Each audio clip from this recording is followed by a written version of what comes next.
नमस्कार। आज हम एक ऐसे विषय पर बात करने जा रहे हैं जिसके बारे में ना अक्सर खुलकर बात नहीं होती। चारों तरफ एक खामोशी और बहुत सारा भ्रम रहता है, लेकिन इस पर एक साफ सुथरी समझ होना बेहद जरूरी है। तो चलिए इसी विषय को थोड़ा खंगालते हैं। तो सबसे बड़ा सवाल जो मन में उठता है वो यही है कि ये अच्छा है या बुरा। ये एक ऐसी पहेली है जो सही जानकारी ना होने की वजह से और भी ज्यादा उलझ जाती है। तो आइए इसी पहेली को सुलझाते हैं और इस धुंध से निकलकर थोड़ी रोशनी की तरफ बढ़ते हैं। चलिए सबसे पहले तो इसे अच्छा या बुरा, सही या गलत के चश्मे से देखना बंद करते हैं। इसे एक सामान्य, एक बिल्कुल नेचुरल बायोलॉजिकल प्रोसेस की तरह समझना जरूरी है। हमें इसके बारे में तथ्यों के आधार पर बात करनी चाहिए, ना कि सुनी सुनाई बातों पर। तो सबसे पहले ये समझते हैं कि ये है क्या। वैज्ञानिक रूप से देखें तो हस्तमैथुन अपने यौन अंगों को उत्तेजित करने की एक क्रिया है जिससे यौन सुख और संतुष्टि मिलती है। ये एक आम और पूरी तरह से प्राकृतिक गतिविधि है। इसका मकसद यौन तनाव को कम करना और अपनी यौन इच्छाओं को बेहतर तरीके से समझना होता है। अच्छा, तो अब जब हमने ये समझ लिया है कि ये एक प्राकृतिक क्रिया है, तो जरा इसके कुछ सकारात्मक पहलुओं पर भी नजर डालते हैं। जी हाँ, इसके कुछ हेल्थ बेनिफिट्स भी हैं जिनका जिक्र कई स्टडीज में किया गया है। ये कोई सुनी सुनाई बातें नहीं हैं, बल्कि इनके पीछे वैज्ञानिक प्रमाण हैं। ये तनाव को कम कर सकता है, बेहतर नींद लाने में मदद कर सकता है और खुद के शरीर को समझने में यानी सेल्फ अवेयरनेस बढ़ाने में भी मददगार है। इतना ही नहीं, ये मूड को अच्छा करता है और यहाँ तक कि शरीर की बीमारियों से लड़ने की ताकत यानी इम्यून सिस्टम को भी मजबूत कर सकता है।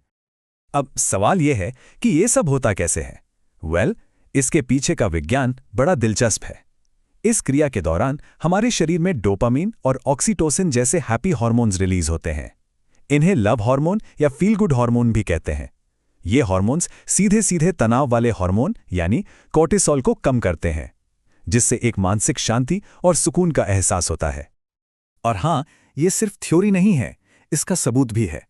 स्विट्जरलैंड में एक स्टडी हुई थी जिसमें यह पाया गया कि 64% महिलाओं ने माना कि वो मुख्य रूप से तनाव से राहत पाने के लिए हस्तमैथुन का सहारा लेती हैं। ये दिखाता है कि ये स्ट्रेस मैनेजमेंट का एक वाकई असरदार तरीका हो सकता है। लेकिन जैसा कहते हैं ना, हर चीज की अति बुरी होती है और यहीं पर चीजें थोड़ी पेचीदा हो जाती हैं। अब हम इस चर्चा के एक बहुत ही जरूरी मोड़ पर हैं, जहां हमें एक स्वस्थ आदत और एक नुकसानदेह लत के बीच की बारीक सी रेखा को समझना होगा। यहाँ पे दोनों के बीच का फर्क साफ साफ देखा जा सकता है।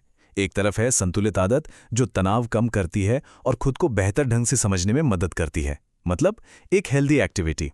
वहीं दूसरी तरफ जब ये लत बन जाती है तो ये शारीरिक कमजोरी और हर वक्त की मानसिक थकान का कारण बन सकती है। ये इंसान को समाज से काट सकती है, रिश्तों पर बुरा असर डाल सकती है और मन में अपराध बोध और कम आत्मसम्मान की भावना पैदा कर सकती है। इस विषय के इर्द गिर्द इतनी गलत फहमियां हैं, इतने मिथक हैं कि पूछिए मत। और यही गलत फहमियां बेवजह की चिंता और अपराध बोध पैदा करती हैं। तो चलिए कुछ सबसे बड़े मिथकों का सामना करते हैं और सच्चाई को सामने लाते हैं। सबसे पहला और सबसे आम मिथक कि इससे शारीरिक कमजोरी आती है। ये बात बिल्कुल बिल्कुल गलत है। इसका कोई वैज्ञानिक आधार नहीं है। सच तो ये है कि अगर इसे संतुलन में किया जाए तो ये एक हेल्दी सेक्सुअल लाइफ का एक सामान्य हिस्सा है। फिर एक और बड़ा मिथक है कि इससे दिमागी बीमारियां होती हैं। जैसा कि हमने पहले भी बात की, सच्चाई इसके ठीक उल्टी है। हैप्पी हार्मोन्स के रिलीज होने से ये असल में तनाव और चिंता को कम करने में मदद कर सकता है, जिससे मानसिक सुकून मिलता है। और आखिर में प्रजनन क्षमता या फर्टिलिटी से जुड़ा मिथक। कई लोग ये मानते हैं कि इसका फर्टिलिटी पर बुरा असर पड़ता है, लेकिन विज्ञान ने इस दावे को पूरी तरह से और साफ तौर पर खारिज कर दिया है। इसका प्रजनन क्षमता पर कोई नुकसान नहीं होता है। तो ठीक है, हमने मिथकों को तो दूर कर दिया। अब उन लोगों के लिए बात करते हैं जिन्हें लगता है कि उनकी ये आदत एक मजबूरी बनती जा रही है, एक लत में बदल रही है। अच्छी खबर यह है कि संतुलन वापस पाया जा सकता है और ये पूरी तरह से मुमकिन है।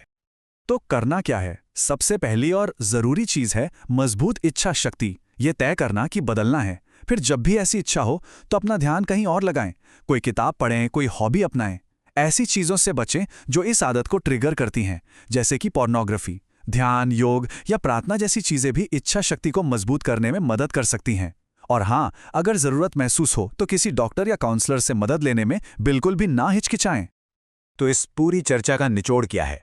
निचोड़ बस इतना सा है कि इस मामले में संतुलन और सही जानकारी, यही दो सबसे बड़े गाइड हैं। सही जानकारी के साथ ये एक स्वस्थ और सामान्य गतिविधि हो सकती है, लेकिन इसके बिना ये नुकसानदेह भी बन सकती है। और आखिर में ये सवाल, जब हम मिथकों से पर्दा उठाकर सच को अपनाते हैं तो हम खुद को बेहतर समझने के सफ़र पर निकल पड़ते हैं। तो सवाल ये है कि अपने शारीरिक और मानसिक स्वास्थ्य को और गहराई से समझने की इस यात्रा में अगला कदम क्या हो सकता है।